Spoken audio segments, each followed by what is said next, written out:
Assalamualaikum warahmatullahi wabarakatuh. Alhamdulillah wassalatu wassalamu ala rasulillah. La hawla wa la quwwata illa billah. Amma ba'd. A'udzu billahi minasy syaithanir rajim. Bismillahirrahmanirrahim. Innallaha wal malaikatahu yusalluna 'alan nabi ya ayyuhalladzina amanu shallu 'alaihi wa sallimu taslima. Shadaqallahu 'azim, shadaqallahu 'ala Rasulillah sallallahu alaihi wasallam. Ma'asyiral muslimin muslimat rahimatullah yang dimuliakan Allah. Hari ini kita perlu mengucapkan dan patut untuk mengucapkan rasa syukur kita pada Allah Subhanahu wa taala yang maha segalanya, yang maha punya sifat asmaul husna, ya Rahman, Rahim, Malik, ya Qudus, ya Salam, ya Mu'min, ya Muhaimin, dengan sifat-sifat yang dimiliki Allah Subhanahu wa taala. Setiap hari, setiap detik kita senantiasa berharap pada Allah Subhanahu wa taala agar apa? Agar kita dilindungi dari segala kebrutalan yang diciptakan oleh si iblis. Kenapa kita bilang diciptakan oleh si iblis? Iblis dari dulu, dari mulai Nabi Adam udah berjanji ingin menghancurkan, menggalau, memberikan tali yang kuat kepada umat-umat Nabi, termasuk yang paling utama adalah umat baginda Rasulullah SAW. Di mana umat baginda Rasulullah SAW akan dimasukkan semuanya ke neraka, dalam neraka kegelapan. Dan perlu kita ketahui, sewaktu Rasulullah SAW, Jibril didatang kepada baginda Rasulullah SAW menceritakan segala sesuatu, bahwa hari ini Allah menciptakan neraka, dan yang paling panas, ganas, yaitu neraka yang ketujuh, namanya neraka jahanam. Diciptakan untuk siapa? Diberitahu kepada baginda Rasulullah SAW. Ternyata Rasulullah SAW bertanya kepada Jibril, hai Jibril, neraka yang ketujuh ini diciptakan untuk siapa? Untuk umat siapa? Jibril hanya terdiam. Kedua kalinya Rasulullah bertanya kepada Jibril, neraka yang ketujuh jahanam ini diciptakan untuk siapa? Umat siapa? Jibril diam. Ketiga kalinya Rasulullah bertanya, Jibril jawab, neraka yang ketujuh ini diciptakan untuk siapa? Jibril menjawab dengan nada pelan bahwa neraka jahanam ini diciptakan untuk umatmu ya Muhammad. Rasulullah langsung pingsan. Inilah alasan iblis menciptakan segala sesuatu yang menghalau umat Muhammad untuk diajak semuanya masuk ke neraka. Bahkan kalla idza balaqatit taraq wa qilla man rabba dhanna annahu firaq. Ketika nyawa masih di kerongkongan ini, iblis pasti berusaha menghancurkan umat Muhammad, mengelabui umat Muhammad supaya apa? Supaya terinjak-injak, sehingga terjadilah suatu salah arus, yaitu salah suatu pengertian, sehingga digiurkan ke dalam jurang, yaitu jurang neraka. Kenapa? Dibingungkan sewaktu manusia mau menjelang ajal, dikelabui berbagai macam cara, dengan dia datang berpura-pura menjadi ulama, berpura-pura datang menjadi seorang pamannya. Semua ingin mengelabui si mayat yang mau meninggal ini agar dia tergiur dengan bisikan iblis, sehingga dia bisa masuk neraka. Ma'asyiral muslimin muslimat rahimatullah. Kegiatan iblis ini tidak pernah ada henti-hentinya. Makanya kita dalam berbagai riwayat, bahkan dalam Al-Quran pun diwajibkan untuk kita senantiasa dalam memulai segala sesuatu dengan ucapan Bismillahirrahmanirrahim. Bahkan a'udzubillahi minasyaitonirrajim harus benar-benar kita tajamkan. Supaya apa? Supaya kita terhindar dari segala bisikan-bisikan iblis. Ada 3 hal yang membuat iblis ini gembira. Jadi ada 3 hal yang membuat iblis ini gembiranya minta ampun. dia tidak pernah akan gembira segembiranya ini. Jadi hati-hati nanti Bapak Ibu, ingat di sini. Ingat dan pelajari benar-benar apa 3 hal yang bikin iblis ini gembira bersama pasukannya. 1 adalah seorang mukmin yang membunuh saudaranya atau saudara yang seiman. Artinya apa? Seorang mukmin yang membunuh sesama muslim. Jadi Islam membunuh dengan Islam, mukmin membunuh dengan sama mukmin. Ini iblis gembiranya minta ampun. Artinya bahwa keduanya sama-sama masuk neraka. Jadi ini kegembiraan yang luar biasa yang dimiliki oleh iblis. Yang kedua, Bismillahirrahmanirrahim. Qul ya ayyuhal kafirun la a'budu ma ta'budun wa la antum 'abiduna ma a'budu wa la ana 'abidu ma abadtu wa la antum 'abiduna ma a'budu lakum dinukum waliyadin. Jadi yang kedua adalah orang yang mati dalam keadaan kafir. Betapa bangganya si iblis ketika dia melihat orang yang mati dalam keadaan kafir. Maka dari itu tadi yang Ustadz sebut di awal, sampai di kerongkongan ini iblis masih berusaha mencari kita, menggeluti bagaimana kesulitan kita, supaya iblis datang berpura-pura menjadi penolong, berpura-pura menjadi seorang ulama agar kita tergiur mengikutinya. Ketika kita ikut, maka kita akan terjerumus dalam lembah neraka jahanam.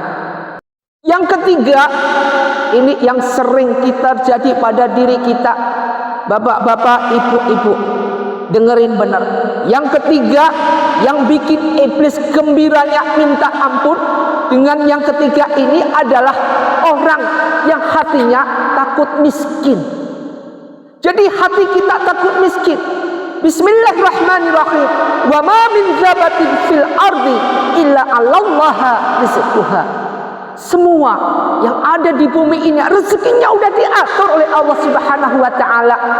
Maka dari itu perbanyaklah salat, perbanyaklah salat jamaah. Sudah dijelaskan dalam suatu riwayat, jamaah salat subuh itu membawa rezeki yang luar biasa. Dalam suatu riwayat disebutkan salat qobliyah subuh 2 rakaat itu lebih baik daripada dunia dan seisinya. Sedangkan kita tahu dunia seisinya ada berisi berlian, emas dan segala apa yang ada di dunia ini, meskipun itu sifatnya fata morgana sementara. Artinya itu lebih baik salat 2 rakaat daripada dunia seisinya. Artinya salat 2 rakaat akan memperbaiki, mencukupi kebutuhan kita menjadi hamba Allah yang bertakwa Allah. Wa may yatawakkal 'ala Allah fa huwa hasbuh. Kalau ketika kita takwa kepada Allah, semua kebutuhan kita dicukupi oleh Allah Subhanahu wa taala. Jangan takut miskin. Apapun yang terjadi, kemiskinan yang kita dapatkan itu tidak seberapa. Apa yang dimaksud dengan miskin? Buat apa kita banyak harta tetapi kita miskin dengan akhlak kita? Buat apa kita banyak harta tetapi taklimu ta'alim, tata krama kita, etika kita enggak ada di hadapan Allah Subhanahu wa taala? Alias ketika kita meninggalkan sholat tidak pernah tersirat dalam hati kita untuk menyesal. Ketika kita meninggal dalam suatu hal 1 detik, 2 detik, 3 detik meninggalkan handphone ini, Masya Allah, ini ketinggalan, nangisnya minta ampun. Tetapi jika Al-Quran ini ketinggalan di suatu tempat, pernah terpikirkan bagaimana dan gimana nasib daripada Al-Quran ini? Enggak pernah terfikirkan. Padahal ini adalah saksi nanti ketika kita di alam akhirat. Ma'asyiral muslimin muslimat rahimatullah, perlu kita pelajari bahwa ketiga hal ini tadi yang membuat iblis paling gembira menemui seperti ini. Maka dari itu jangan sampai kita dalam diri kita, terutama yang nomor 3 itu, kita takut dengan kemiskinan. Buat apa kekayaan yang kita miliki? Pada dasarnya kita sakit-sakitan. Kita mempunyai nilai uang bermiliaran, tetapi kita sakit-sakitan. Setiap hari cek darah, setiap hari ke rumah sakit, tidak pernah ada henti-hentinya. Ingat, orang yang semakin kaya kadang-kadang kalau nggak pernah sedekah, ya, kalau nggak pernah sedekah dikemanakan uang itu. Kalau orang si kaya nggak mau mengemanakan uang itu, Allah yang akan mengambil paksa. Kenapa? Allah akan ambil sedekahnya si kaya ini dengan cara Allah. Ingat, kalau Allah sudah mengambil dengan cara Allah, ini lebih kejam, bahkan lebih tidak lagi bisa dibayangkan. Karena itu pengambilan Allah dengan harta yang dimiliki si kaya adalah bagian daripada azab. Ma'asyiral muslimin muslimat rahimakumullah. Kita perlu kaji dengan tausiah seperti ini. Perlu kita pelajari bahwa harta yang paling utama di mata Allah adalah harta anak soleh, yaitu anak yang mau mendoakan, taat kepada orang tuanya, tidak bisa memberikan suatu penyesalan yang luar biasa kepada orang tuanya, sehingga anak ini memberikan suatu kegembiraan terus di hati sang orang tua, ayah maupun ibu. Untuk itu mari kita koreksi bersama-sama dalam mempelajari kehidupan kita sehari-hari. Ma'asyiral muslimin muslimat rahimakumullah. Marilah kita dekatkan diri kita kepada junjungan kita Nabi Muhammad SAW yang nanti akan memberikan syafaat kepada kita nantinya, dan akan memberikan kita suatu kecukupan, bukan kecukupan di dunia saja, tetapi kecukupan dunia dan akhirat. Dengan hal seperti ini, marilah kita banyak lisan kita untuk senantiasa bersolawat kepada baginda Rasulullah Sallallahu Alaihi Wasallam. Coba jangan takut hati kita miskin. Perbanyak kita bagaimana Ustadz supaya kita rezekinya lancar. Berbanyak aja kita apa? Salawat Jibril. Ketika kita berbanyak salawat Jibril, minimallah 1000 kali. Perbanyak kita bersalawat Jibril. Semoga apa? Semoga kita jadikan sebagai hamba Allah yang wa may yatawakkal 'ala Allah fa huwa hasbuh. Kita akan dicukupi semua kebutuhan kita dunia dan akhirat. Mari coba kita bersalawat dengan salawat seikhlas kita, ridho, ikhlas karena Allah. Salawat Jibril yang kita ucapkan, semoga kita jadikan hamba Allah yang dicukupi dunia dan akhirat. Sallallahu ala Muhammad, sallallahu alaihi wasallam, sallallahu ala Muhammad, sallallahu alaihi wasallam. Ayo yang kompak. Sallallahu ala Muhammad, sallallahu alaihi wasallam, sallallahu ala Muhammad, sallallahu alaihi wasallam. Sekali lagi yang tobat dan diridhai oleh Allah.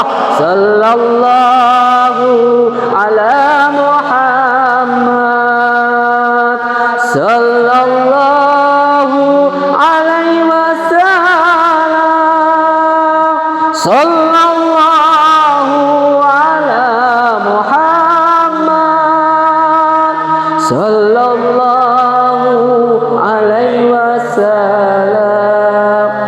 Semoga bagi antum semua yang ikhlas dan membaca selawat Jibril ini, Ustadz doain yang punya hutang akan lunas hutangnya karena Allah Subhanahu wa taala dan syafaat baginda Rasulullah SAW. Yang punya kesulitan diangkat kesulitannya oleh Allah Subhanahu wa taala.